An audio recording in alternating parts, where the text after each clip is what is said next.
오늘은 역대하 34장 1절에서 13절까지 말씀입니다. 오늘 본문에 등장하는 요시야 왕은 한마디로 개혁의 왕이라고 부를 수 있습니다. 오늘 본문에서 우리가 볼 수 있듯이 8살의 왕이 되었고요. 그리고 16살이 되었을 때 스스로 하나님께 나아가고 하나님을 찾는 믿음을 세우게 돼요. 그리고 나서 그가 20살이 되었을 때 나라 전체에 우상을 몰아내는 대대적인 종교개혁을 시행합니다. 오늘 본문으로 보자면 유다와 예루살렘에 있는 산당들과 우상들을 제거해 가기 시작했고요. 바알신을 섬기던 제단을 헐어버렸고 바알과 아세라상을 찍어내고 빻아서 아예 가루를 만들어버려요. 엄청나죠? 그리고 이방 제사장들의 뼈를 제단 위에서 다 태워버릴 정도로 우상이 아예 자리 잡히지 못하도록 철저하게 개혁을 해나갑니다. 이러한 개혁이 유다와 예루살렘에서만 진행된 것이 아니고 6절에서 보면 므낫세와 에브라임과 시므온과 납달리까지 또 사면 황폐한 성읍들에도 그렇게 했다라고 말씀합니다. 므낫세와 에브라임은 유다 위쪽이고요. 시므온은 이스라엘 가장 아래쪽이에요. 끝자락이에요. 납달리는 가장 북쪽이에요. 시므온은 남쪽이지만 그래도 유다와 가까이 있어요. 하지만 납달리는 북쪽 끝이고 북이스라엘이 멸망하고 손이 잘 가지 못하던 곳이에요. 그러니 그 주변은 황무한 성읍들이 많았어요. 황폐해진 성읍들이 많았어요. 그런데 이 북쪽 끝 납달리와 주변의 그 황폐해진 성읍들까지도 그냥 지나치지 않고 동일하게 다 개혁을 해나갔다는 것입니다. 이건 뭐예요? 이 요시야의 개혁이 내 눈에 보이는 중심부, 핵심부 여기만을 개혁했다는 것이 아니라 정말 저 끝자락, 저기에 우상 한두 개가 있다고 뭐 문제가 되겠어라고 하는 우리의 시선의 끝자락, 변두리, 황폐해진 땅, 사람이 별로 없을 것 같은 그곳, 영향을 주지 못할 그 자리, 거기까지도 다 개혁해 나갑니다.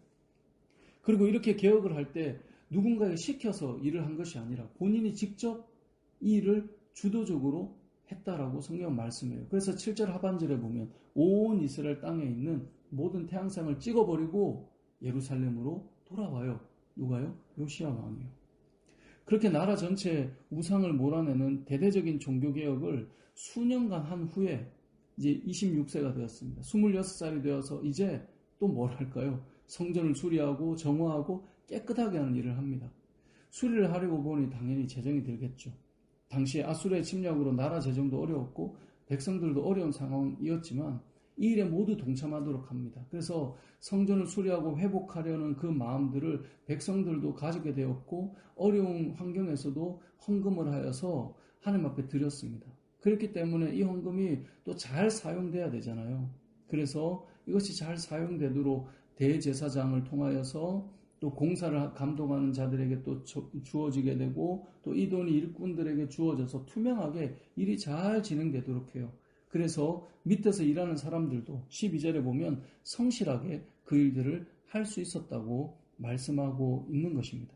그러니까 오늘 본문에 등장하는 요시야는 16살이 된 후 하나님께 스스로 나아가 예배드리는 믿음을 가지고 또 하나님을 찾는 그 신앙을 가진 이후에 철저하게 개혁해 나가는 일을 진행해 나갔다고 성경은 말씀하고 있는 겁니다. 그래서 요시야는 개혁의 왕이었고 개혁의 사람이라고 볼 수 있는 겁니다. 이 말씀을 보고 있는 우리들도 우리 자신을 한번 돌아볼 필요가 있습니다. 어린 나이였지만 하나님을 만나고 하나님 앞에 섰던 요시야는 왕으로서 그의 삶 속에 개혁해야 할 것들을 철저하게 개혁해 나갔고요. 주변에 자리 잡고 있는 우상들을 완전히 제거해 나갔어요.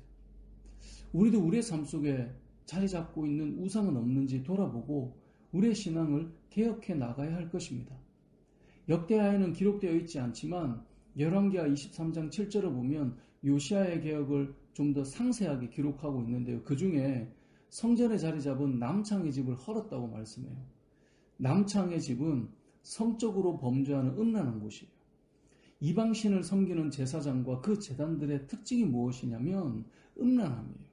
이러면 세상 나라가 가지고 있는 특징 중에 하나가 뭘까요? 음란함이에요. 요시야 왕은 이 음란함의 자리도 무너뜨렸어요. 마찬가지로 우리가 이 땅을 살아가면서 우리의 삶 속에 자리 잡고 있는 음란의 집은 없는지 우리 역시 살펴야 됩니다. 그리고 그런 것이 있다면 여러분 과감하게 헐어버려야 해요. 우리 안에 있는 남창의 집과 같은 그 음란함이 자리 잡힌 곳을 헐어버려야 돼요. 우리가 하나님께 나아가는 그 믿음이 있고요. 하나님을 찾고 살아가는 신앙이 있다면 우리도 요시야 왕처럼 개혁해 나가는 인생이 되어야 합니다. 하나님보다 더 신뢰하고 더 의지하고 더 사랑하는 우상이 있다면 여러분 과감하게 헐어버려야 합니다. 이것은 내 삶의 중심부만을 말하는 것이 아닙니다. 요시야가 이스라엘 전역에 심지어 황폐해진 성읍에 사람이 거하지 않을 그 황량한 땅이라 해도 혹 그곳에도 우상들이 있다면 문제가 될 수 있기 때문에 그 황량한 땅의 우상들마저도 다 제거한 것처럼 우리 삶의 중심부가 아닌 외곽, 크게 신경 안 써도 될 것 같은 그 자리에 있는 우상들마저도 그곳에 있는 음란함마저도 우리가 과감하게 헐어버려야 돼요. 왜냐하면 그것이 어느 날 우리의 중심으로 조금씩 다가올 수 있기 때문에 그렇습니다. 우리의 삶 어딘가에 자리 잡혀 있는 우상과 음란함이 없는지 돌아보시고 여러분의 삶을 개혁해서 요시야 왕처럼 하나님 앞에 잘 세워져 가는 진정한 개혁의 인생 되시길 주님의 이름으로 축복합니다. 아멘.